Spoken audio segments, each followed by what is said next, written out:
वंदे पुरुषोत्तमम।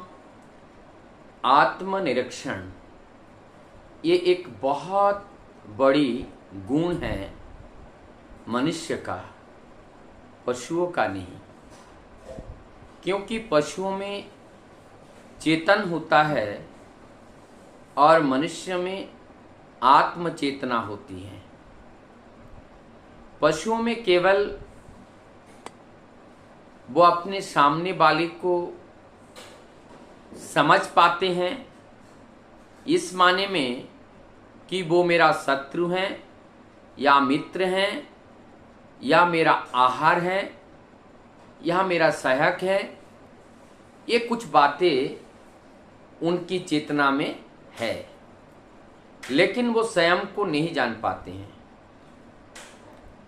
साधारणतः निरीक्षण अर्थात ऑब्जर्वेशन की बात जहाँ तक आती है, हमारी दोनों आंखें खुली रहती हैं, इंद्रियां प्राकृतिक जो इंस्पायरेशन है या जो इम्पल्स हैं उसको पाने के लिए सदैव अलर्ट रहती हैं।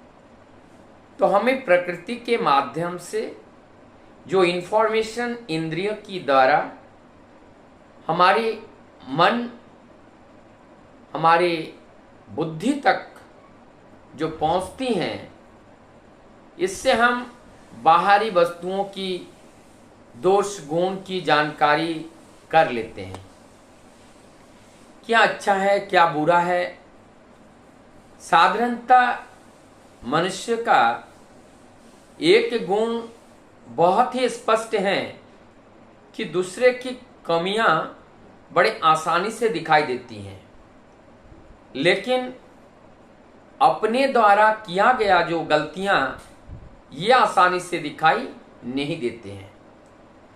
और ये साधारण मनुष्य के होते हैं, प्रवृत्ति मुखी मनुष्य के होते हैं, या जो मनुष्य कोटि जो मनुष्य होते हैं उनके ये गुण हैं।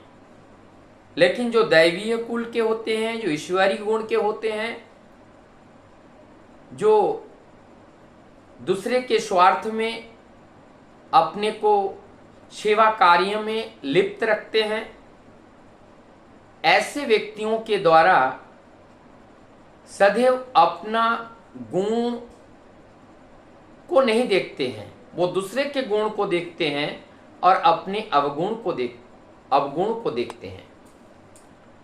हमारे अंदर ज्ञानवान बुद्धिमान तब कहा जाएगा या तब हमारे अंदर प्रवेश हुआ है ये समझा जाएगा जिस दिन से हम अपने अंदर की कमियां आसानी से दिखने लगे और दूसरे के अंदर की सद्गुण को हम आसानी से देख पाएं।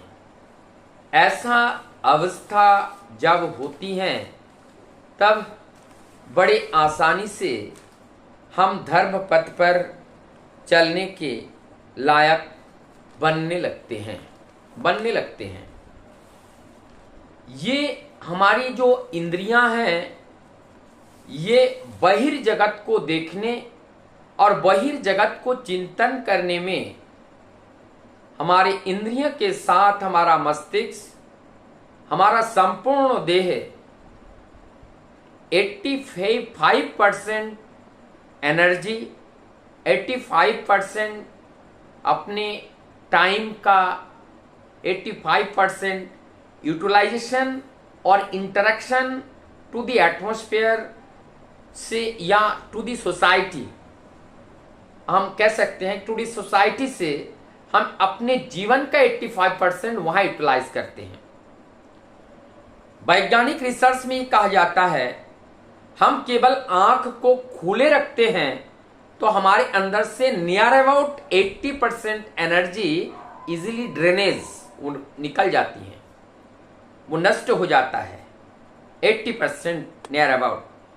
तो अगर केवल हम आंख को मूंद ले, आंख को बंद कर ले, तो हम एनर्जी को कंजर्व कर सकते हैं। क्योंकि ये एनर्जी लॉस क्यों होता है? क्योंकि जैसे ही हमारे इंद्रिय प्रकृति के इम्पल्स को रिसीव करता है, तब उस बारे में वो चिंता करता है, उस बारे में उनका चिंतन शुरू हो जाते हैं, उनके बारे में जो हमारी प्रेडिक्शन, जो कमिंग स्टेप हैं, वो स्टेप के लिए हमारे अंदर जो प्रिपरेशन है वो चालू हो जाता है। अर्थात I am in active mode, मैं एक्टिव मोड में आ जाता हूं। और जब कोई व्यक्ति एक्टिव मोड में आता है तब उसका energy, huge amount of energy loss होता है। तो जब हम एनर्जी कंजर्व के लिए हम अगर अंतर्मुखी हो जाए, और साधारणता जो साधना का में हम लोग देखते हैं कि लोग अपने आंखों को बंद करके अपने आप को चिंतन करते हैं, मनन करते हैं, और ये अपने आप को बंद करके प्रभु के चरण में बैठे अपने को विचार करते हैं। हम जो विचार, जो अपने को विचार करते हैं, अपने के अंदर जब हम ढूंढते हैं, निरीक्षण करते हैं, अर्थात हमारे अंदर जो प्रभु हैं, हम प्रभु के चरण में बैठ करके अपना जो समय है वो समय हम दे रहे हैं।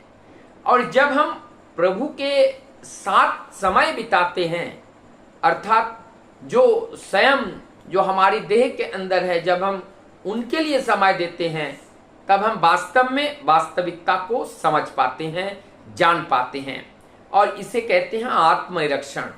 और इस आत्मनिरीक्षण के माध्यम से हम अपनी कमियां को बड़े आसानी से पकड़ लेते हैं। और जब हम अपनी आसानी से कमियां को पकड़ लेते हैं और कमियां को देख लेते हैं, तब हमारे अंदर धीरे धीरे कम जो गलतियां हैं वो गलतियां कम होने लगता है। और जब वो गलतियां कम हो जाती हैं, तब हमारे अंदर जो दया, माया, करुणा, ममता, प्रेम और ये जो भक्ति और ये सारी चीज, अनुराग, ये सारी चीज जन्म लेता है। और जब ये सारी चीज जब जन्म लेता है, तब एक प्रेमिक पुरुष की तरह वो बन जाते हैं।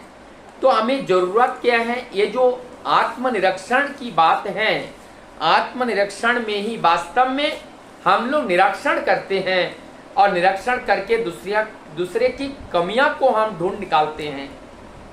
लेकिन आत्मनिरीक्षण हमारे मानव के लिए अत्यंत प्रयोज्य है, क्योंकि आत्मनिरीक्षण के बिना आत्मज्ञान की अनुभूति, आत्मज्ञान की जो अनुभूति है वो हम में नहीं हो पाती है। और आत्मज्ञान के बिना वास्तव में हम अपने को ना जान पाते हैं, ना समझ पाते हैं। एक बात है कि जैसे हम भौतिक जगत को लेकर के उसे उपभोग करते हैं और इस स्वाद को हम प्राप्त करते रहते हैं, लेकिन जब हम साधना करते हैं, प्रभु के भजन कीर्तन में करते हैं, हमारा मन कभी कभी दौड़ दौड़ के उस भौतिक जगत के उस कार्य के साथ जाके युक्त हो जाते हैं जहां हमें आनंद मिला होगा, भौतिक सुख मिला होगा। हमारी मन दौड़ के वहां चला जाता है। फिर जैसे ही हम पकड़ लेते हैं, पकड़ कर फिर जो है प्रभु के चरण में लाते हैं। यहाँ एक बात है कि हमने जगत के जो आनंद है, जगत का जो रस का जो आस्वादन है, उसका अनुभव तो हमने किया है, लेकिन जो इस आध्यात्मिक जगत के जो परमात्मा है, जो परमात्मा के स्वरूप है, परमात्मा पाने का जो आनंद है, उस रस का हमने आस्वादन नहीं किया। जब हम उस रस का आस्वादन करेंगे और उस रस का आस्वादन, स्वाद जब हमारे अंदर लग जाएगा, तब इस जगत के सारे आनंद फीका हो जाएगा। तब हमारा मन उस परमानंद के साथ संलिप्त होकर के स्थिर हो जाएगा, और तब भागेगा नहीं, दौड़ेगा नहीं, क्योंकि उनके वो परमानंद मिल गया। और मन परमानंद की खोज में रहता है, क्योंकि मन उस परम चेतना के अंश है, क्योंकि उस परम चेतना के चंचल रूपी मन है, और वो मन चेतन है। इसीलिए वो चैतन्य को पाने की इच्छा से उस परमानंद की पाने की खोज में रहता है। लेकिन भौतिक जगत में जहां जहां जाता है वहां धोखा खाता है। और लेकिन जब वास्तव में परम आनंद के रस को जब पीने का सौभाग्य होते हैं, तब इस जगत के सारे आनंद फीका पड़ जाते हैं और सब भूल जाते हैं और परमानंद के साथ युक्त होकर के चिरतर के लिए उनके चरणों में, उनके चरण बंधन में, उनकी सेवा में संलिप्त हो जाते हैं। वंदे पुरुषोत्तम।